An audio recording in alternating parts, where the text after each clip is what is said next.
사도행전 말씀을 저희가 함께 묵상하고 있습니다. 사도행전 13장과 14장에 걸쳐서 바울과 바나바의 1차 선교 여행을 저희가 묵상했습니다. 1차 선교 여행을 마친 바울과 바나바 일행은 안디옥 교회, 그들을 파송했던 교회로 다시 돌아옵니다. 안디옥 교회는 그 출발부터가 선교적인 교회였습니다. 안디옥 교회 지도자 면면을 보면 그들은 다양한 지역 그리고 피부색, 신분을 가지고 있다는 말씀을 드렸습니다. 하나님께서는 안디옥 교회가 가지고 있는 이러한 열린 환경을 사용하셔서 복음의 전초기지로 안디옥 교회를 사용하셨습니다. 이러한 복음의 열정에 찬물을 끼얹는 사건이 오늘 본문에 기록되어 있습니다. 1절, 2절 말씀입니다. 어떤 사람들이 유대로부터 내려와서 형제들을 가르치되 너희가 모세의 법대로 할례를 받지 아니하면 능히 구원을 받지 못하리라 하니 바울 및 바나바와 그들 사이에 적지 아니한 다툼과 변론이 일어난지라. 형제들이 이 문제에 대하여 바울과 바나바와 및 그 중에 몇 사람을 예루살렘에 있는 사도와 장로들에게 보내기로 작정하니라. 오늘 성경을 보니까요, 어떤 사람들이 유대로부터 왔대요. 이 유대로부터 왔다는 뜻은 예루살렘으로부터 왔다는 뜻입니다. 예루살렘에서 온 우리 형제들이 있는데 그들이 안디옥에 와서 모세의 법대로 할례를 받지 아니하면 능히 구원받지 못한다. 예수를 믿는 것만으로는 부족하다. 너희가 모세의 율법을 지켜야 된다. 할례를 받아야 된다. 그 내용을 성도들에게 가르쳤다는 거예요. 이 일로 인해서 바울과 바나바와 그 예루살렘으로부터 온 형제들 사이에 다툼과 변론이 생겼다고 말합니다. 오늘 성경의 다툼이라는 단어는 스타시스라는 헬라어거든요. 이 단어의 내용을 보면 우리 말로는 그냥 다툼이라고 번역됐지만 이 단어가 가지고 있는 많은 의미 중에 밀란, 반란, 봉기, 그리고 사도행전 25장에는 싸움이라는 단어로 번역됐습니다. 그러니까 이 스타시스는 그냥 그들 사이에 의견이 어느 정도 충돌한 정도가 아니에요. 아주 큰 싸움이 일어났습니다. 창세기 17장에 하나님께서 아브라함을 하나님 백성 삼으시면서 그 증표로 할례 언약을 베풀어 주세요. 이 언약은 아브라함과 그리고 그의 후손들이 모든 문제에 있어서 하나님께 순종하겠다는 표시입니다. 우리는 하나님의 것입니다. 그 증표, 그 표시가 할례입니다. 일단 할례를 받으면 취소란 있을 수가 없습니다. 할례 받은 사람은 영원히 유대인이라는 신분에 속하게 됩니다. 이방인들이 모세의 율법을 반드시 준수해야 하고 할례도 거기에 포함시켜야 한다고 지금 유대에서 온 예루살렘에서 온 형제들이 지금 그렇게 가르치고 있는 거죠. 결과적으로 이 주장은 이방인들이 그리스도인이 되기 이전에 유대인이 되어야 한다는 말이나 다름이 없습니다. 그들이 그리스도인이 돼서 구원을 얻으려면 먼저 유대인이 되어야지만 그들의 구원이 유효하다는 거예요. 이것은 신학적인 문제만이 아닙니다. 이러한 생각은 공동체 안에서 그들이 교제하는 것도 어려움을 만들어요. 할례 받지 않은 이방인들은 유대인들하고는 같이 식사를 할 수가 없습니다. 왜냐하면 그들은 부정하기 때문에 그래요. 부정한 사람들과 한 자리에서 식사의 교제를 할 수 없습니다. 말하자면 이 자리에서 만약에 유대인 그리스도인과 이방인 그리스도인이 있다면 이방인 그리스도인이 할례를 받지 않았어요? 그러면 여러분이 지금 여기서 같이 있다가 음료수를 마시거나 같이 무슨 음식을 마신다. 있을 수 없는 일이라는 거예요. 갈라디아서 2장 11절에서 13절 말씀입니다. 우리 함께 읽어보겠습니다. 게바가 안디옥에 이르렀을 때에 책망받을 일이 있기로 내가 그를 대면하여 책망하였노라. 야고보에게서 온 어떤 이들이 이르기 전에 게바가 이방인과 함께 먹다가 그들이 오매 그가 할례자들을 두려워하여 떠나 물러가매 남은 유대인들도 그와 같이 외식함으로 바나바도 그들의 외식에 유혹되었느니라. 아멘. 11절 말씀 다시 한번 보여주시겠어요? 네, 보시죠. 게바가 안디옥에 이르렀을 때, 게바는 베드로의 이름이죠. 베드로가 안디옥 교회에 있을 때 얘기를 하는 거예요. 지금 오늘 바나바와 바울이 지금 예루살렘으로부터 온 형제들로부터 인해서 생기는 그 어려움, 그 사건이 실제 어떻게 일어난지를 갈라디아서가 알려주고 있습니다. 베드로가 안디옥에 이르렀을 때에 책만 받을 일이 있기로 내가 그를 대면해서 책망했대요.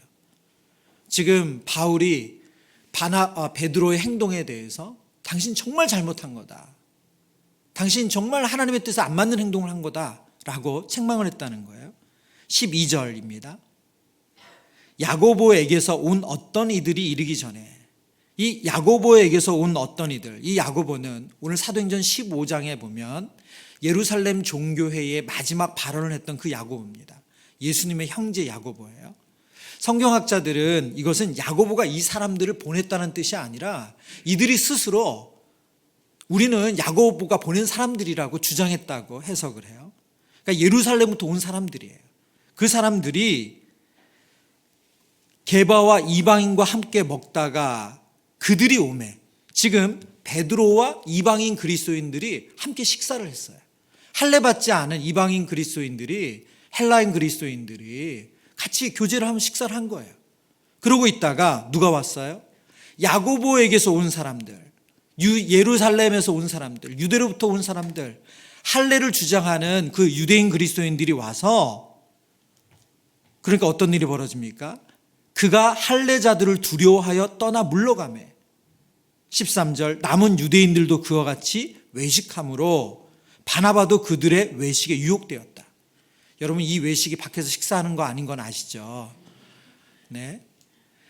지금 베드로가 이방인 그리스도인들과 밥을 먹다가 예루살렘에서부터 온 그 할례파 유대인들이 두려워가지고 식사하다 말고 떠났다는 거예요. 그 자리를 피했다는 거예요. 그걸 보고 나니까 다른 그런 생각 안 하던 다른 유대인 그리스도인들과 바나바까지도 이방인들과 함께 식사하는 자리, 우리 늘 각자 밥 먹고 식구들과, 믿음의 식구들과 공동의 식사를 하다가 갑자기 식사를 안 하기 시작했다는 거예요. 그런 외식에 유혹되었다고 말하는 거죠. 여러분, 실제로 단순히 이건 신학적인 문제만이 아니라 그 공동체를 완전히 깨트리는 일이었어요. 오늘 본문에 보면 할례주의자들과 바나바와 바울 사이에 변론이 계속됩니다. 그런데 그들의 문제가 그 안에서 해결이 안 돼요. 그래서 안디옥 교회 지도자들은 예루살렘 교회 대표단을 보냅니다. 바울과 바나바 그리고 몇 사람을 택해서 예루살렘 교회로 이 문제를 상의하기 위해서 보냅니다. 존 스토트 목사님은 그의 책에서 이 내용에 왜 이렇게까지 이들이 이 문제를 중요하게 다루는가, 그 의미를 이렇게 설명하세요.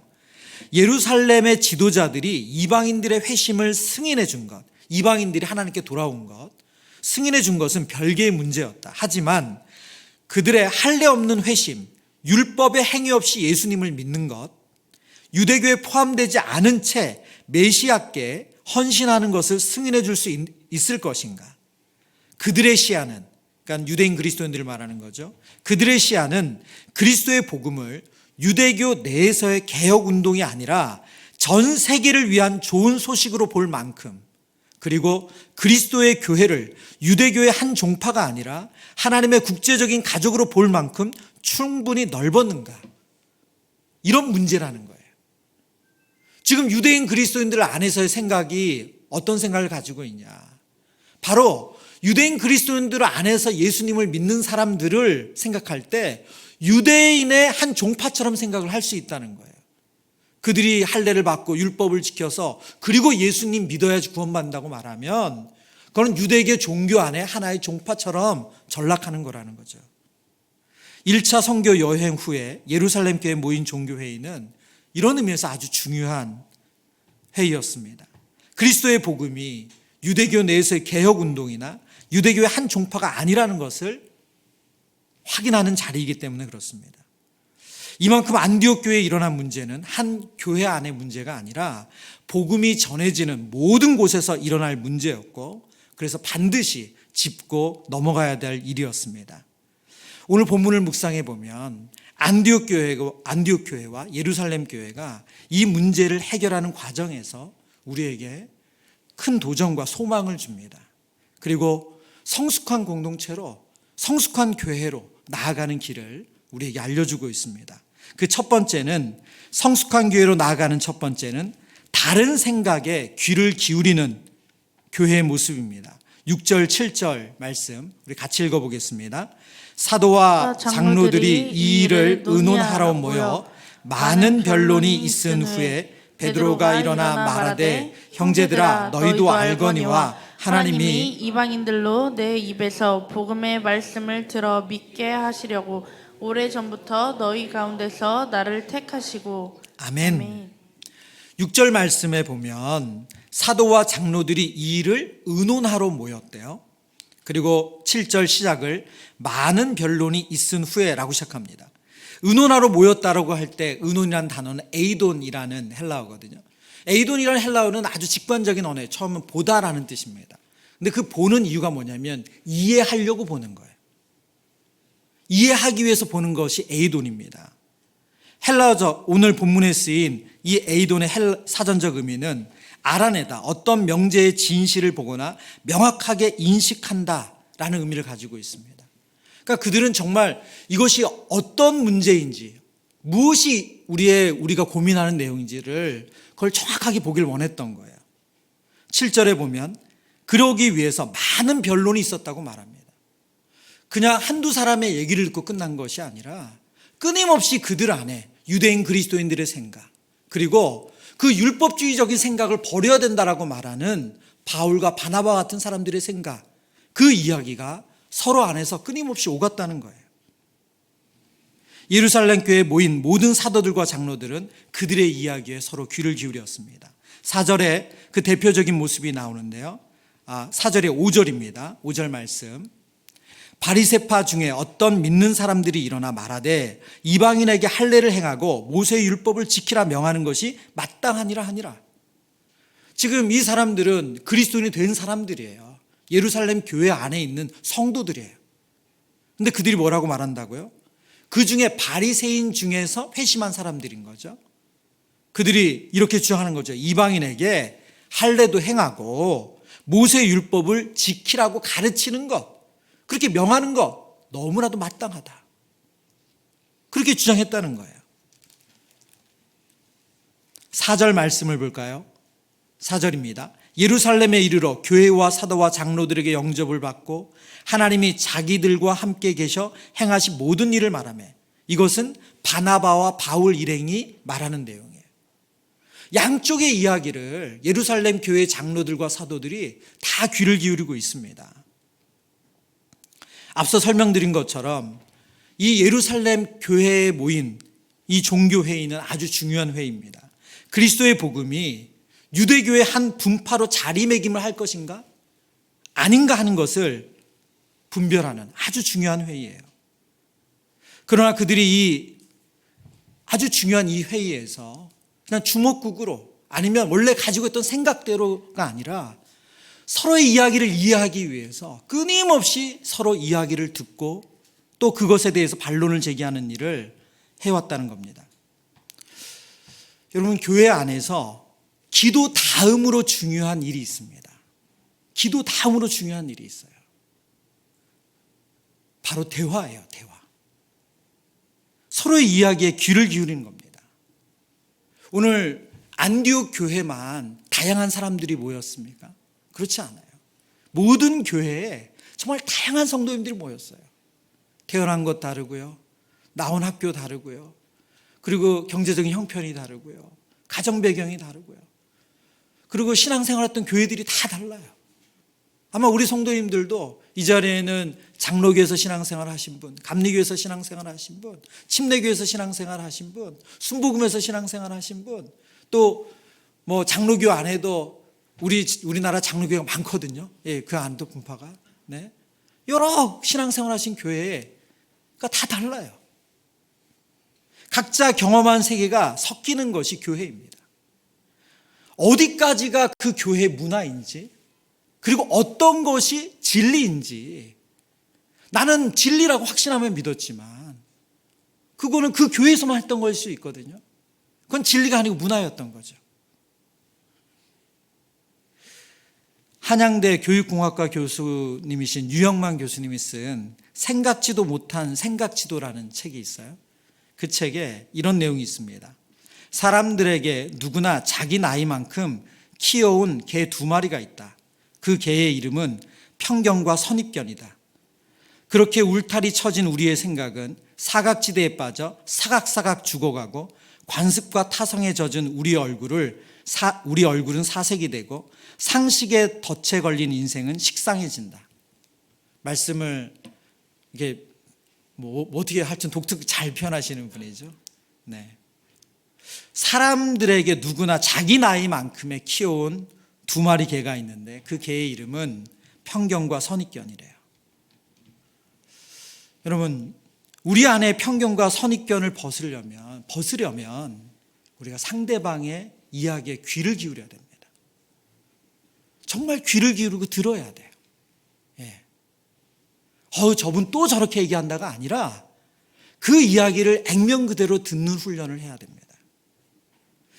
저희가 해피 챌린지를 한 달 동안 하고 있습니다. 가족을 사랑해야 된다는 거 모르는 분 있을까요? 예? 꼭 한 주 설교면 되는 거 아니에요? 어떤 성도님이 이제 신방하는데 그런 얘기 하시더라고요. 해피 챌린지 하는데 목사님 왜 계속 매주 이렇게 해? 다 하는 얘기 같은데 왜 자꾸 하라고 하시지? 이런 막 부담이 들었다는 거예요. 여러분, 가족 사랑해야 되는 거 다 알아요. 근데 힘들죠. 왜 힘듭니까? 가족들이 내 마음같이 안 움직이잖아요. 우리 배우자도 자녀들도 부모님도 내 생각과 다르죠. 근데 가족을 이해하는 데는 우리의 인내심이 빨리 바닥이 나요. 그렇죠. 빨리 바닥이 나요. 제가 오늘 이 책과 말씀을 묵상하다가 왜 빨리 바닥이 날까? 이 2마리 개가 우리의 인내심의 탱크에 구멍을 냈어요. 이 편견과 선입견, 가족에 대해서 가지고 있는 쟤 또 저런다. 우리 아이를 생각하면 몇째, 쟤 또 저런다. 딱 우리 마음에, 그리고 또 부모님, 또 배우자에 대해서 우리 마음에 오랫동안 그 경험했던 것이 그 편견과 선입견이 우리의 인내심의 탱크에 구멍을 내가지고 금방 바닥이 드러나요. 차라리 남이라면 들어주겠는데, 차라리 다른 부모님 어르신이라면 들어주겠는데 우리 엄마 얘기는 힘들잖아. 어려운 거죠. 그 이야기는 똑같은 레파토리라고 생각하고 힘드신 거예요. 청소년 교육 특강 이런 그 유명한 강의를 듣다 보면 그분들이 자녀에 대한 이런 청소년기에 있는 자녀를 이제 부모님이 대할 때 이렇게 대하라는 말씀을 종종 하시더라고요. 다른 집 아이처럼 대하라고, 옆집 아들처럼, 옆집 딸처럼 대하라고. 그러면 이제 좀 그 순간을 넘어간다는 거예요. 왜 그게 무슨 말일까요? 선입견과 편견 없이 보라는 거예요. 선입견과 편견 없이. 그럼 어떤 마음이 들어요? 얼마나 힘들면 저럴까. 그런 마음이 들잖아요. 근데 우리는 그 아이에 대해서 너무 안다고 생각하고, 그리고 그 아이의 행동 패턴을, 그 속을 안다고 생각하니까 참기가 힘든 거죠. 서로의 생각에 귀를 기울이면서 하나님의 뜻을 찾아가는 것이 오늘 예루살렘에 모인 성도들의 모습입니다. 예루살렘 종교회의처럼 답이 명확한 문제도 있어요. 그 진리가 명확한 일도 있습니다. 그러나 가정과 교회 안에는 명확하지 않은 일이 얼마나 많습니까? 이것도 가능하고 저것도 가능한 일이 얼마나 많아요. 여러분, 그렇기 때문에 정말 더 서로의 이야기를 잘 귀를 기울여 들으셔야 돼요.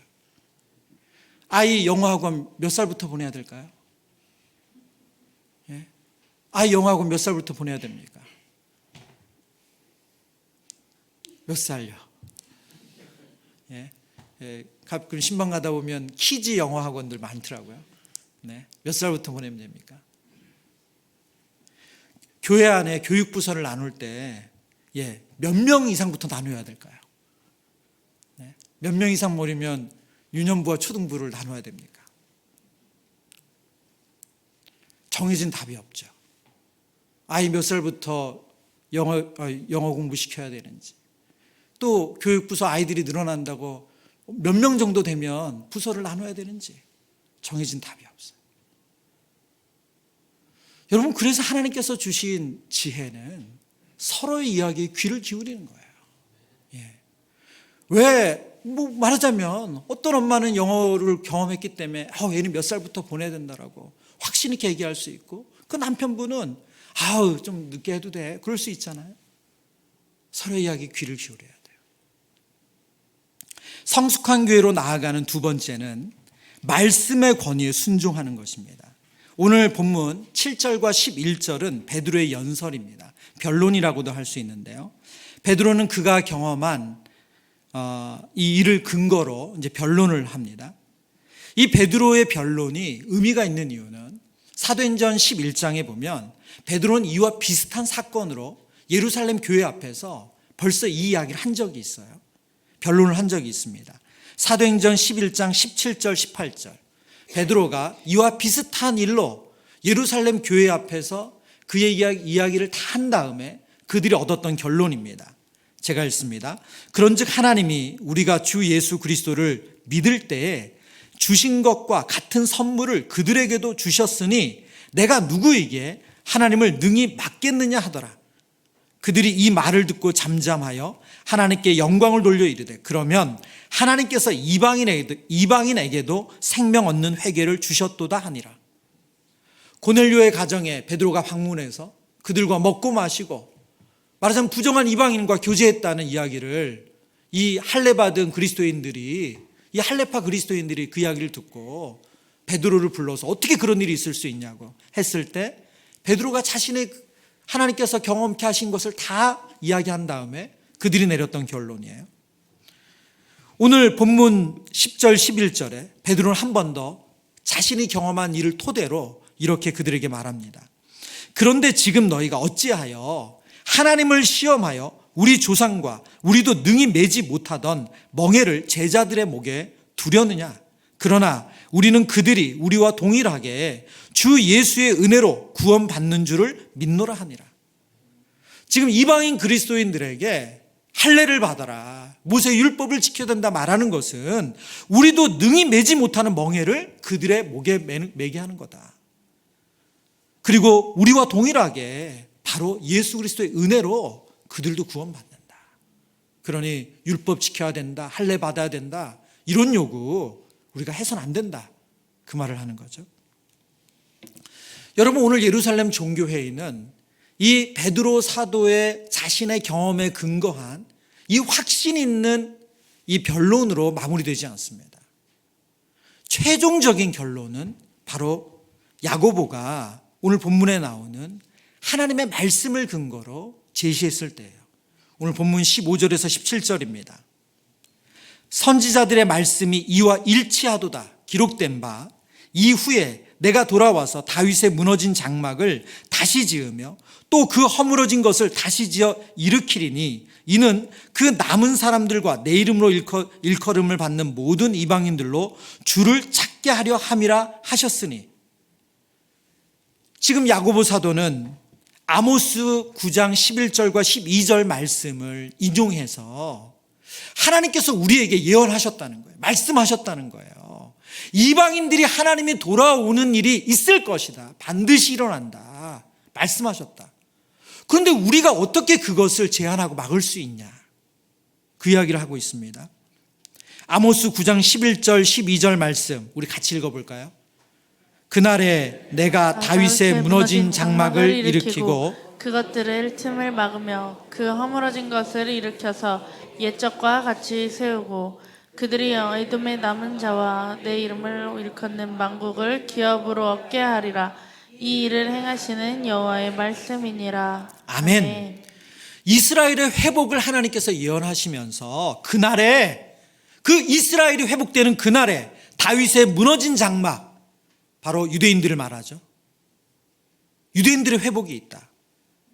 그것들의 틈을 막으며 그 허물어진 것을 일으켜서 옛적에 같이 세우고 그들이 에돔의 남은 자와 내 이름으로 일컫는 만국을 다윗의 무너진 장막만 일으키는 것이 아니래요. 주님의 이름을 일컫는 모든 사람들이 하나님의 기업이 된대요. 이 일을 하나님께서 행하신다. 야고보 사도는 이 말씀, 이 아모스서의 말씀을 가지고 이 말씀의 권위로 예루살렘 교회 안에, 지금 안디옥 교회 안에 있는 이 할례를 받아야 된다 주장하는 그리스도인들과 할례 필요 없다라고 말하는 그리스도인들의 사이의 이 다툼을 최종적인 결론을 내려요. 여러분, 너무나도 감사하고 그리고 기쁘게도 예루살렘 교회는 이 회의로 이 문제가 일단락이 돼요. 더 이상 이것을 가지고 시시비비를 가리고 그러지 않아요. 여러분, 저는 오늘 말씀을 묵상하면서 이것이 너무 은혜가 됐습니다. 그 앞에 정말 밀란, 복란이라는 봉기처럼 사용되는 너무나도 큰 다툼, 이쪽도 물러설 수 없고 이쪽도 물러설 수 없을 것 같은 그런 경론이라고 말할 정도가 아니죠.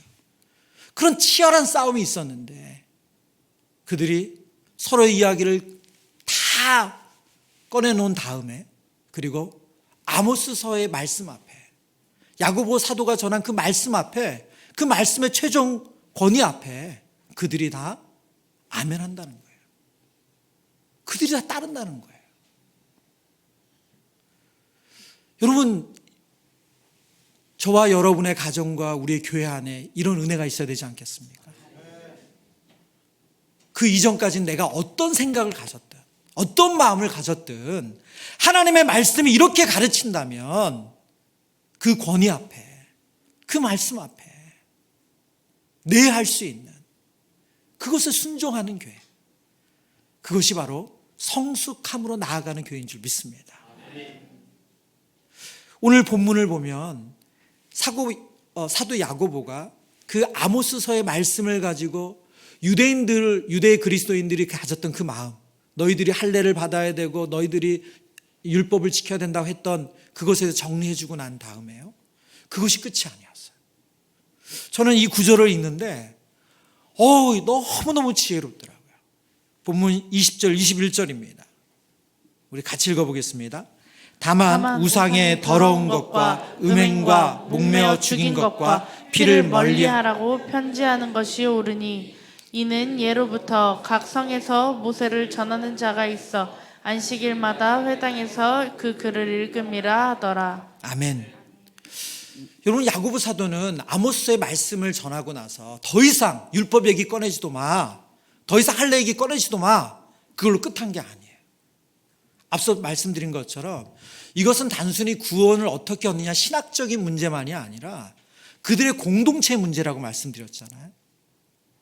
근데 유대인 그리스도인들은 어려서부터, 나면서부터 부정한 것과 부정하지 않은 것을 구분하고 그렇게 먹고 자랐던 사람들이에요. 그들에게는 이걸 분리해서 생활할 수가 없어요. DNA 속에 그게 있는 사람처럼 살아왔어요. 근데 교회 안에 그렇게 늘 생활해온 유대인 그리스도인들이 있잖아요. 그들에게 그들이 가지고 있는 그 율법주의를 가지고 이방인 그리스도인들이 당신들 할례 받아야 되고 모세 율법 지켜야 된다 가르치는 거는 분명히 안 된다. 이건 성경이 그렇게 말씀하지 않았다. 그걸로 멈춘 것이 아니라 그럼 그들과 같이 지내야 되는 이방인 그리스도인들과 유대인 그리스도인들에게 지금 지혜를 주고 있어요. 뭐라고 말하고 있습니까? 다만 우상의 더러운 것과 음행과 목매어 죽인 것, 피를 멀리하라고 말합니다. 한 가지씩 설명을 드리면, 우상의 더러운 것은 이방인의 신들을 위한, 그러니까 이방인의 신을 찬양하고 축제를 드리는 그런 제의를 위해서, 제사를 위해서 짐승을 잡은 그 음식, 그 고기는 먹지 말라는 거예요. 나중에 고린도 교회 안에서도 그 얘기가 또 나오죠. 근데 지금 예루살렘 교회에서 이 문제를 다루면서 그런 음식은 너희가 알았다면 먹지 말라, 그 얘기를 하는 거예요. 왜냐하면 너희들이 그거 먹는다면 그 이방신의 제사한 음식을 먹은 것만으로도 부정하게 생각하는 유대인 그리스도인들은 너희와 같이 교제할 수가 없다. 그리고 음행을 얘기합니다. 이 음행은 레위기 18장에 나오는 18장의 근친상간을 말하는데, 너희들이 그런 악이 있다면 너희들이 그걸 버려야 된다. 그리고 세 번째는 목매어 죽인 것, 이것은 도살하지 않은 짐승이에요. 도살하지 않은 짐승, 그 짐승의 생고기를 먹는 것은 너희들 하지 않아야 된다. 그리고 피채 먹는 것, 그것 또한 너희들 금해야 된다. 여러분, 이것은 뭘까요? 이것은 이방인 그리스도인들이 유대인 그리스도인들, 할례를 받고 율법을 철저히 지켜왔던 그 사람들과 같이 있기 위해서 그들을 존중하고 이해하는 행동이에요. 그들이 그렇게 율법을 지키고 할례를 받을 필요는 없어요. 그것이 구원의 이유는 아니에요. 그러나 그렇게 어려나면서부터 자라온 그 사람들과 함께 있으려면 너희들도 그들의 상황, 그들의 문화를 존중해 줘야 된다는 거예요. 갈라디아서 2장 15절에서 16절에서 분명히 하나님은 구원에 대해서, 구원은 은혜라는 사실을 이렇게 정리해 주고 있습니다. 우리는 본래 유대인이요 이방인 죄인이 아니로되 사람이 의롭게 되는 것은 율법의 행위로 말미암음이 아니요 오직 예수 그리스도를 믿음으로 말미암는 줄을 알므로 우리도 그리스도 예수를 믿나니 이는 우리가 율법의 행위로서가 아니고 그리스도를 믿음으로써 의롭다함을 얻으려 함이라. 율법의 행위로서는 의롭다함을 얻을 육체가 없느니라. 아멘. 유대인이나 이방인이나 율법으로는 의롭다함을 얻을 육체는 없습니다. 그것은 분명해요. 그러나 야고보 사도는 공동체 안에서 율법을 지키며 생활해온 그 그리스도인들과 그 문화가 전혀 없는 그리스도인들이 함께 한 공동체를 이루기 위해서 4가지의 구체적인 것을 언급하면서 그것을 배려해주고 존중해 준다면 공동체 안에서 함께 식사의 교제를 나누고 교회를 세워가는 것이 어려움이 없다라고 제안을 해주고 있어요. 여러분, 말씀을 묵상하는 내내 오늘 본문에 등장하는 이 지도자들의 모습이 너무 존경스러웠습니다. 특별히 오늘 야고보 사도의 모습, 이 사도가 보여준 말씀의 분별과 그리고 지혜로운 그 대안이 얼마나 이 공동체를 위해서 필요한 것인지를 확인하게 됩니다. 오늘 우리 사랑하는 성도님들이 가정 안에서 그리고 교회 안에서 그런 오늘 야고보와 같은 좋은 영적인 리더로 세워지시길 주님의 이름으로 축원합니다. 말씀 사역자들이 교회 안에서 존중받아야 하는 이유는 하나입니다. 바로 말씀의 권위가 훼손되지 않기 위해서 그래요. 말씀 사역자들의 나이나 학벌, 경험 등으로 우리가 가볍게 여겨진다면 그것은 말씀을 가볍게 대하기가 쉽습니다. 그래서 우리가 말씀 사역자들을 존중하는 것은 그분이 대단한 사람이어서가 아니라 바로 그 분을 통해서 전해지는 메시지 때문에 그런 거예요. 동일하게 저는 우리 사랑하는 성도님들이 가정 안에서 그런 권위를 가진 부모, 권위를 가진 사람이 되시길 축원합니다. 여러분이 있는 그 공동체 안에서 그런 영적 리더로 여러분을 세워주시길 축원합니다. 최종 권위를 내가 가지고 있다면 그것처럼 불행한 인생이 없습니다. 왜냐하면 브레이크가 없어요. 오늘날 이 시대의 가장 안타까움이 뭡니까? 바로 내가 최종 권위자예요. 아이들의 모습을 보면 누구 말도 듣지 않는 그런 아이들이 있어요. 브레이크가 없어요. 하나님의 말씀이 우리의 인생의 최종 권위자가 돼서 내가 그 이전까지 어떤 생각을 가졌든 하나님의 말씀이 아니다 말씀하시면 아니라고 고백할 수 있고 하나님의 말씀이 네라고 말씀하시면 네라고 고백할 수 있는 사랑하는 성도님 되시기를 축원합니다.